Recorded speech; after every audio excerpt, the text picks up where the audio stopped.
आप शहरों के अंदर देख सकते हो, एक ही फ्लैट के अंदर, एक ही बिल्डिंग के अंदर अनेकों फ्लैट हैं,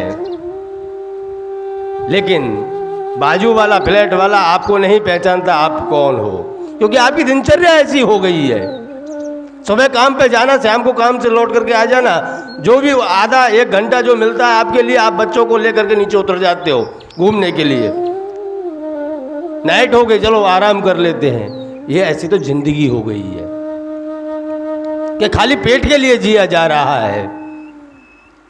इससे अच्छा है कि जब हमारी सत्य सनातन धर्म को बचाने की बात आती है तो हमारी पुरानी जो परंपराएं चल रही थी वह परंपराएं फिर से याद आती हैं कि उस समय पर धर्म का कितना अच्छा महत्व समझा जाता था। आजकल ऐसी बातें कोई बताने को तैयार नहीं है, क्योंकि सामने वाले को बुरा लगता है। हम कौन से रास्ते पर चल रहे हैं अगर मैं कहना चाहूं तो सामने वालों को बहुत बुरा लगेगा। उदाहरण के लिए अगर देखा जाए कि कोई आकर के बता रहा है हमें मार्ग, और हम उस मार्ग पर चल रहे हैं स्वयं का मार्ग छोड़ करके, तो क्या अच्छा लगेगा?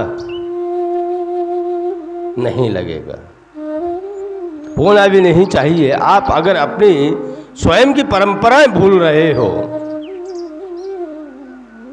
जो परंपराओं के अंदर, जो सत्य सनातन धर्म के अंदर स्वयं परब्रह्म परमात्मा ने अवतार लिया है, उन परंपराओं को हम छोड़ते हुए जा रहे हैं, तो नुकसान किसका है इसमें? किसी और का नुकसान नहीं है, नुकसान हमारा ही है।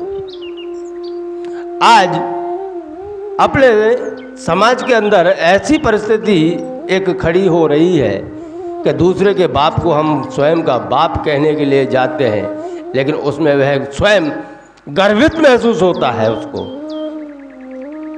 मैं यूँ क्यों कह रहा हूँ ये आपको पता है? जो आजकल जो धर्म परिवर्तन जो चल रहे हैं, स्वयं के बाप को छोड़ करके आप दूसरे के बाप को स्वयं का बाप कहने के लिए जा रहे हो। धिक्कार है तुम्हारे इस जीवन के लिए, स्वयं के स्वार्थ के लिए, खाली स्वार्थ के लिए जा रहे हो। कौन सा स्वार्थ है वहां जो आप स्वयं के बाप को छोड़ करके दूसरे के बाप को पूजने के लिए चल दिए? नहीं होना चाहिए। अरे अपना बाप अपना ही होता है भाई, बेटा कभी बाप नहीं बन सकता, इतना भी ध्यान रख लेना। बेटा कभी बाप नहीं बन सकता, बाप तो बाप है। सत्य सनातन धर्म आदि अनादि काल से चला आ रहा है, इसका ना तो कोई शुरुआत है ना ही कोई अंत है। और जो बीच बीच में आकर के बने हैं और उनके अंदर आपको थोड़ी सा लालच नजर पड़ रहा है, स्वयं का स्वार्थ नजर आ रहा है, आप उसी की जय जयकार करने लग जाते हो। अरे पहले स्वयं को तो परखो, स्वयं को पहचानो और स्वयं की क्षमताओं को देखो, स्वयं के धर्म को देखो कि आपका धर्म क्या है और सामने वाले का कौन सा है। मैं इसीलिए कहता हूं कि स्वयं के बाप को छोड़ करके आप दूसरे के बाप को बाप कहने के लिए जाते हो। वह कहां से उत्पन्न हुआ? उसकी शुरुआत भी तारीखें भी है, उसकी शुरू होने की भी तारीख है, लेकिन सनातन धर्म की कोई तारीख नहीं है। जितना पीछे जाओगे उतना ही ऊंडा उतरते जाओगे, लेकिन उसका शुरुआत का छोर नहीं आएगा। और जिस चीज़ का शुरुआत ही नहीं पता कितना पुराना है, और जो कल परसों जो बने हैं, कोई 1400 वर्ष पहले बना है, कोई 200 वर्ष पहले बना है, उनके चक्कर में आप अपना स्वयं का सर्वस्व खो रहे हो। धिक्कार है तुम्हारी जिंदगी को कि तुम तुम्हारे स्वार्थ के अधीन होकर के दूसरे के बाप को बाप कहने के लिए निकल पड़े। इससे अच्छा है लौटो, स्वयं को देखो, स्वयं को पहचानो। बहुत से तो इतिहास ऐसा कहता है हमारे साथ में दुर्व्यवहार होता है इसलिए हम जा रहे हैं। कौन सा दुर्व्यवहार हो रहा है भैया? आपके पूर्वज आपके दादा परदादाओं ने एक समय ऐसा आया था जब इस सत्य सनातन धर्म को बचाया था। आप ही के पूर्वजों ने बचाया था ये सत्य सनातन धर्म, नहीं तो कितने जयचंद इसके अंदर घुस गए थे नष्ट करने के लिए। और आप आज ही कह रहे हो कि हमारे साथ में ऐसा होता है। उनके साथ में सारी करतूतें कर ली लोगों ने, लेकिन उन्होंने अपना धर्म नहीं छोड़ा। मैं तो उनको वीर मानता हूं, चाहे उनके साथ में कैसा भी व्यवहार किया गया हो, लेकिन उन्होंने अपने सनातन धर्म को छोड़ा नहीं था। आप लोगों के पूर्वजों ने, उन्हीं ने बचाया था उस समय। तुम जैसा करोगे ऐसा करेंगे, लेकिन हम हमारा धर्म नहीं छोड़ेंगे। आजकल तो थोड़ी सी भी तकलीफ पड़ती है तुरंत छोड़ के चल देते हैं, हम नहीं रहने वाले इधर को, हम उधर जा रहे हैं।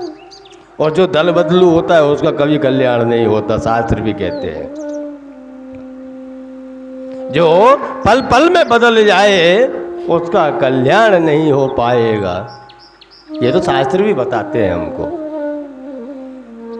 इसलिए मैं कहता हूं आओ लौटो और स्वयं की स्थिति को पहचानो कि आप हो कौन, आपके पूर्वज कौन थे। 1400 वर्ष पहले इतना आक्रमण हुए थे, उस आक्रमण के अंदर आपके पूर्वजों ने ही बचाया था इस धर्म को। और आज आप दूसरे की जय जयकार करने लग गए। ना माने तो स्वयं देख सकते हो आप। 7 पीढ़ी के बाद में आप जाकर के देखो,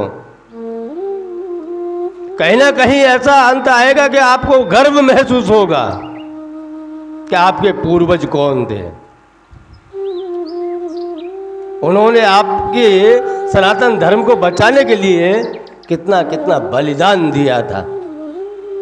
ये तो आप कुंठित हो, आपके मन के अंदर ऐसा विचार आ गया, क्योंकि समाज में 5 उंगली बराबर नहीं है। भाई अपने विचार करते कि आप 5 उंगली बराबर है क्या, नहीं है, लेकिन 1 उंगली कम हो जाए तो हाथ भी अच्छा नहीं लगता। कार्य सबके अलग अलग है, वो कर्म की बात अलग हो जाती है। लेकिन अभी आपके पास में समय है, जागो और स्वयं को पहचानो, आप किसके वंशज हो।